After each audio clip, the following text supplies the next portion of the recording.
The warm up is finished. Center yourself. Feel your feet on your mat. Hands on your chest and tummy. Eyes closed.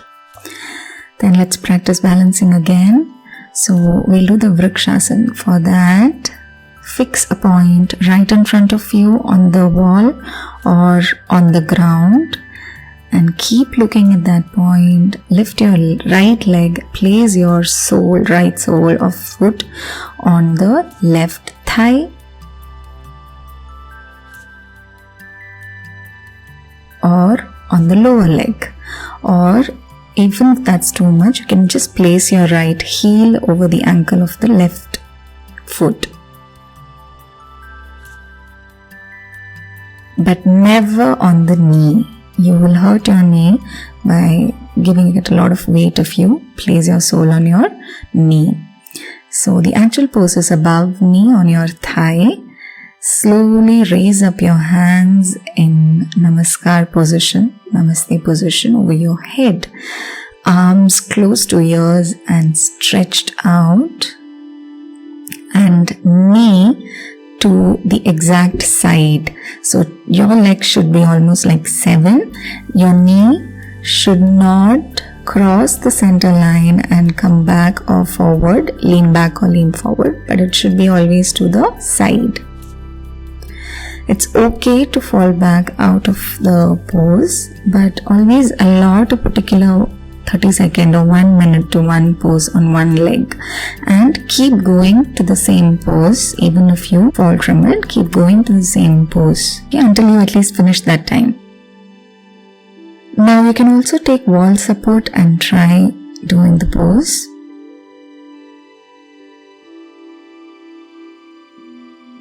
Or you can just keep your hands to the sides and do the pose. And only when you're ready, stretch it upwards. Now we'll do for the other leg. So left sole over the right thighs. Keep your arms outstretched.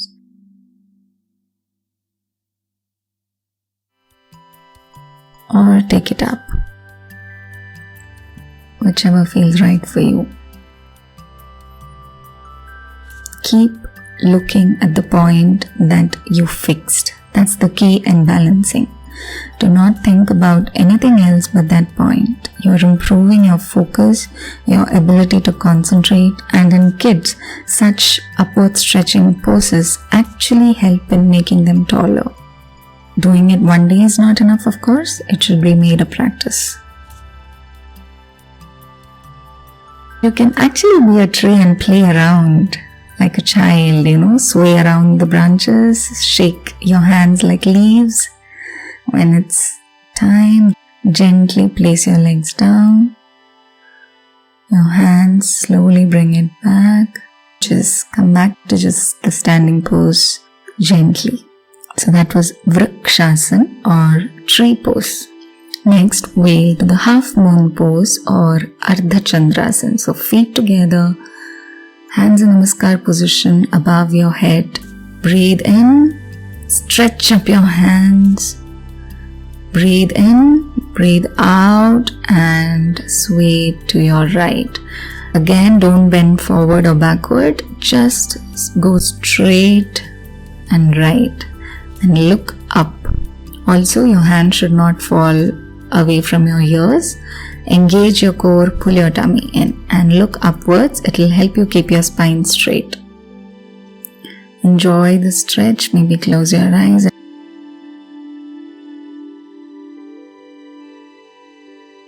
When you come back to the center, inhale. Again, exhale and go to the left. Look upwards on your right side. Engage your core, hands outstretched, arms near ears. When you come back, inhale.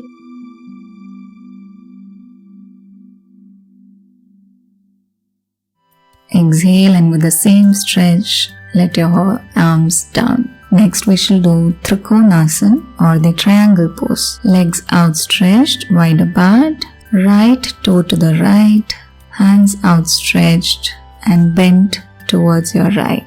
And then take your left hand up initially, and then take your left hand right side above your head. Enjoy the stretch. Again, make sure the spine is straight and that you don't bend forward or backward. Tummy tucked in. It does not matter if your right hand reaches the ground or touches your toes or not.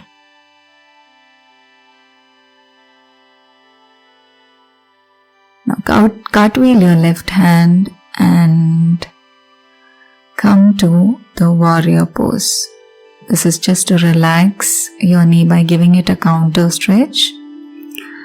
Now do the same with the left leg on the left side. Take your right hand up and to the left. It doesn't matter if your left hand reaches, the hand that's below reaches the mat or touches the toes, but it matters that you get a nice stretch in your side part. Cartwheel your hand and slowly come to warrior pose. This gives a nice counter pose to counter stretch to your knee and relaxes it. Now slowly come back, exhale. Now we'll do the forward bending pose or Uttanasan. So for that, feet in V shape. Give support initially to your back with your thumb.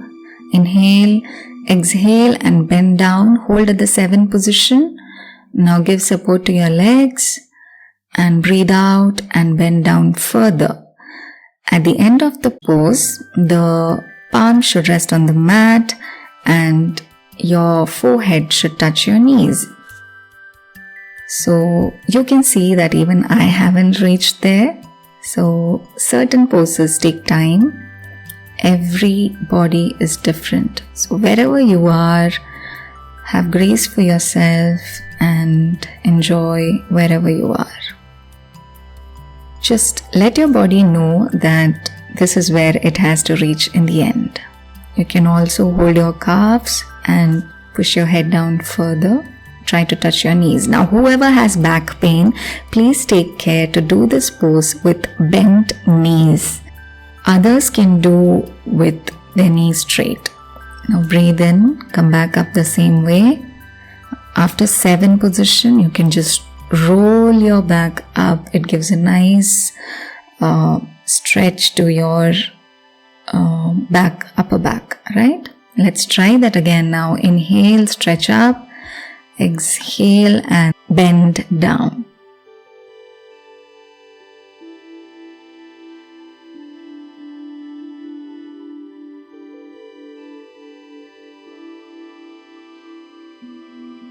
You can also just stretch your hands and come back up the same way with the same stretch.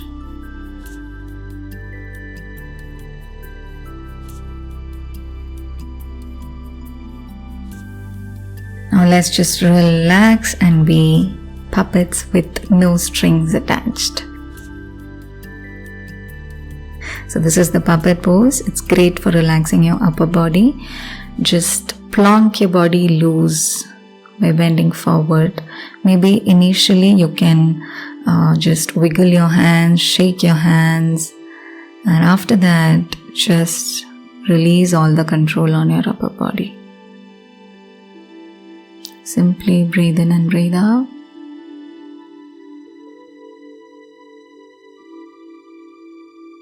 Once again, shake your hands, shake your torso, your head, and come back up. Now we'll do some sitting poses. So we'll become sticks now, right? So this is Dandasan or the stick pose. For that, legs outstretched, leg together, feet pointing towards you. That means your toes will stretch towards you. Hands giving support to back by placing your palms on the mat. You can support your back up and straight. So your legs will be stiff and straight. So will your back. Look straight ahead. Breathe in, breathe out deeply.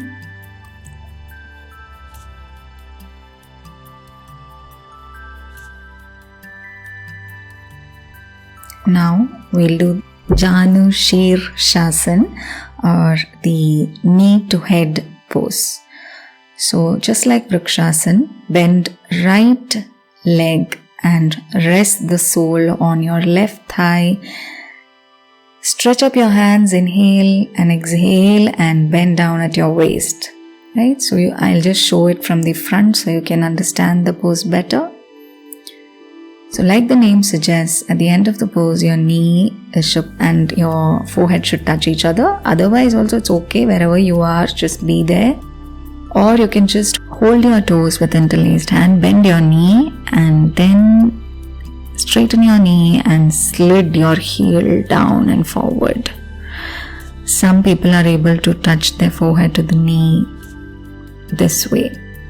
The important thing is that you bend at your waist and not at your upper back, right? So do the same with the right leg.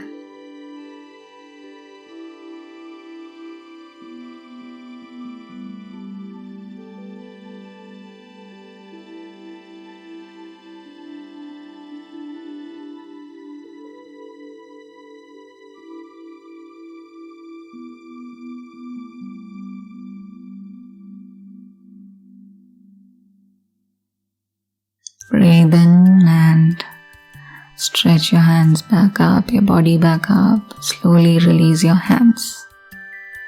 We'll do with both the hands now, and it will be called paschimottanasana. See, here at the end of the pose, we are expected to touch our feet with our hands and touch our knee to the head. Again, because I have tight hamstrings, even I have not reached that stage. So in yoga, it is completely okay to take your time. Yoga teachers wouldn't judge you, so please, you also do not judge yourself. Just keep practicing and letting your body know that you're the target, and one day you'll be there. It was a sweaty practice because it's summer. So now just relax in Savasana. Legs as wide as the mat. Hands a little away from your body. Palms facing up, and relax your body from toe to head and head to toe. Please do not skip Savasana. Only then your body will be able to assimilate all the benefits of your practice. You can head over to the guided Savasana video, the same playlist, and just relax with the cues given in that. Be here for as long as you want. Like, share and subscribe to this channel for more videos on yoga.